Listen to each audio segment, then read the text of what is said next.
Ensuite, le principe des ressources biologiques, utiliser le plus possible des ressources naturelles, ce qui est déjà sur votre terrain, puis des méthodes qui sont simples et naturelles. Donc, encore une fois, on tombe dans tout ce qui est devant nous, qui est déjà présent, le plus possible.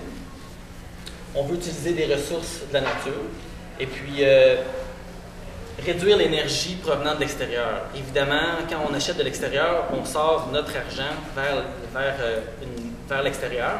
Et puis, généralement, cet échange-là c'est généralement une perte pour nous. Ça nous coûte toujours plus cher d'aller chercher une énergie de l'extérieur pour la ramener dans notre système. Donc, si on peut le faire sur place, on est déjà plus efficace dans notre système.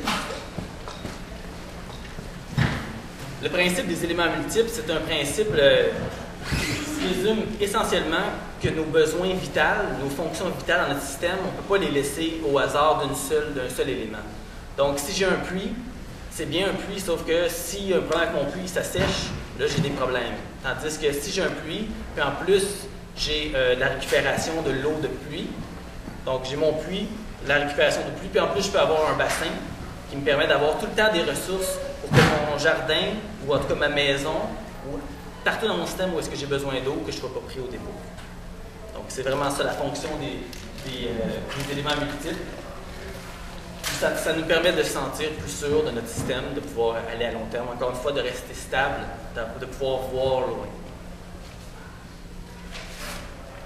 Le principe des fonctions multiples, c'est relié avec le principe précédent. Donc, chaque élément dans notre système doit avoir plus d'une fonction.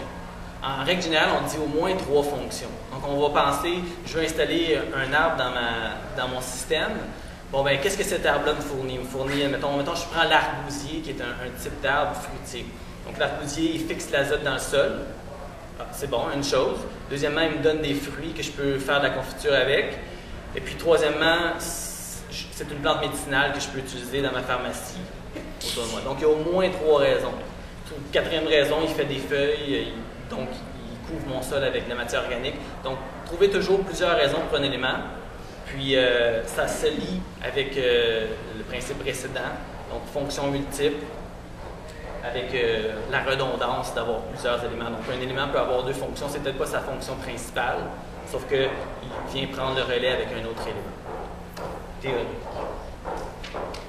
Donc, la succession naturelle, ben, c'est vraiment d'observer la nature, de travailler avec la nature, de regarder ce qui se passe dans la réalité de la nature, d'un système qui fonctionne. Quand on regarde une forêt, il y a des forêts qui fonctionnent depuis des centaines d'années sans que l'homme ait à mettre la main dedans. Pour qui qu'on se prend, nous, pour savoir comment gérer la nature, tu sais. Donc, il faut regarder la nature puis apprendre d'elle. Et donc, regarder ces processus-là, faire de notre mieux pour les comprendre, puis travailler avec la nature, pas la forcer à aller à quelque part. Quand une plante ne fonctionne pas à quelque part, là, très possible que ce soit simplement qu'elle n'est pas à la bonne place. Elle n'a pas assez de soleil, ou le sol, c'est pas le bon type de sol, ou c'est trop humide. Travailler avec la nature, ça implique d'être capable des fois de dire, bon, ben, je me suis trompé, je ne l'ai pas mis au bon endroit, puis il faut que je le mette à quelque part d'autre. De là, l'idée, si on fait un design un peu plus, si on planifie un peu plus à l'avance, un peu plus à long terme, on fait moins d'erreurs, puis les erreurs se transforment en apprentissage. Le deuxième principe, la position relative, c'est de positionner nos éléments d'après le besoin qu'on a. Donc, encore une fois, avoir notre eau d'irrigation le plus près possible de notre jardin pour ne pas avoir à utiliser une pompe. Avoir mes fines herbes à l'extérieur de ma cuisine parce que c'est dans ma cuisine que je les utilise le plus souvent. Donc, positionner mes éléments pour simplifier l'utilisation. Puis les éléments que j'utilise le moins souvent, bien, je les mets plus loin. Je ne vais pas mettre mes animaux, je ne vais pas mettre, mettons, mes chèvres directement dans ma cour. Je ne vais pas les mettre non plus trop loin parce qu'il faut que je fasse ma tournée. Donc, c'est vraiment une question, là on rentre dans les questions des zones. On en reviendra éventuellement. Il y a plusieurs zones dans un système de permaculture. La zone 0, c'est la maison. 1, c'est directement à l'extérieur. 2, c'est un petit peu plus loin où est-ce que les objets, j'y vais moins souvent. Plus on s'éloigne, plus c'est des zones dans lesquelles on va moins souvent. Et puis, donc, c'est vraiment de faciliter l'interaction entre les différents éléments, puis faciliter aussi notre déplacement à l'intérieur du système. Un exemple d'écosystème. L'écosystème, c'est un écosystème assez simplifié de la forêt. On peut voir qu'il y a des interactions entre à peu près tout. Hein? Il y a les producteurs qui sont à la base, qui sont souvent les végétaux. des petites bactéries dans l'eau. Puis il y a plusieurs cycles qui se passent. Il y a le cycle de l'évaporation au niveau de l'eau, précipitation, l'évapotranspiration des plantes, les animaux qui interagissent ensemble, les micro-organismes dans le sol qui travaillent à rendre le tout fertile. Et ça, c'est un système qui fonctionne à jamais. Si tout se tient, même quand il y a quelque chose qui arrive, un tonnerre, un feu de forêt, le système est équipé pour travailler avec ça. Il va s'en relever, puis il va revenir. Il va y avoir des arbres pionniers qui vont venir prendre la place.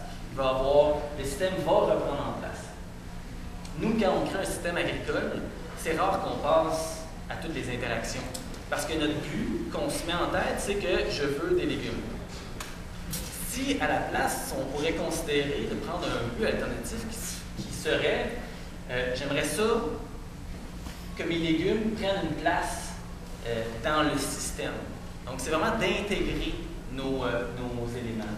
Quand on regarde un système comme ça, on se dit il y a beaucoup d'éléments, puis l'homme, il en voit seulement quelques-uns. Puis quand on prend la peine de vraiment observer, on peut en apprendre beaucoup. Puis ça nous mène à l'idée de la forêt comestible. Il y a une forêt qui est faite, au lieu d'avoir des arbres qui sont fonctionnels dans la forêt, où est-ce qu'ils sont, c'est des arbres qui nous sont utiles à nous. Donc on commence avec les arbres comme ici, les grands arbres qui sont au-dessus, c'est les pommiers, poiriers, les arbres nains, un peu plus petits, certains pommiers nains, disons. Ensuite, les buissons, qui peuvent être nos bleuets, disons. Toutes ces couches-là successives, ils sont dans un même système, puis ils se nourrissent, travaillent les uns avec les autres pour être beaucoup plus productifs qu'un verger standard. S'il y avait juste des pommiers, bien, ce serait beaucoup moins productif qu'un système de ce type-là.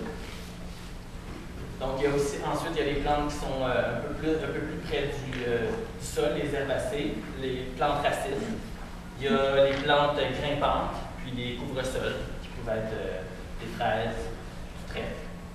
Donc, toute cette forêt-là, ensemble, travaille à être extrêmement productif en reproduisant un système naturel de la forêt, mais avec des espèces qui peuvent nous servir ici. Puis ça se fait au Québec, c'est pas un problème. Il faut juste bien choisir les espèces qui sont rustiques ici, puis donner un espacement nécessaire. Habituellement, on donne le même espacement qui est recommandé, peut-être un petit peu plus, pour permettre d'avoir un peu plus de soleil, dépendant de la densité qu'on veut donner à notre système. Avant de se rendre là, néanmoins, il faut reproduire ce que la forêt fait. Il faut installer des variétés pionnières qui vont fixer l'azote dans le sol. Ça, c'est une autre histoire. Si vous êtes intéressé, je donnerai l'adresse de mon blog où est-ce que je liste des espèces qui sont pionnières, qui permettent de démarrer une forêt de ce type.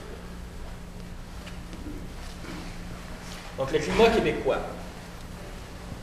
Le climat québécois, quand même spécial. C'est un climat qu'il faut prendre compte de plusieurs éléments. Donc, on a des précipitations de 800 à 1500 mm par année, à peu près 1000 en moyenne, millimètres de pluie. C'est un climat tempéré, froid et humide. Comparé à l'Europe, quand on va en Angleterre, c'est un climat tempéré, chaud et humide. Donc, ils ont d'autres possibilités, eux, ils ont moins de neige. Ça change aussi.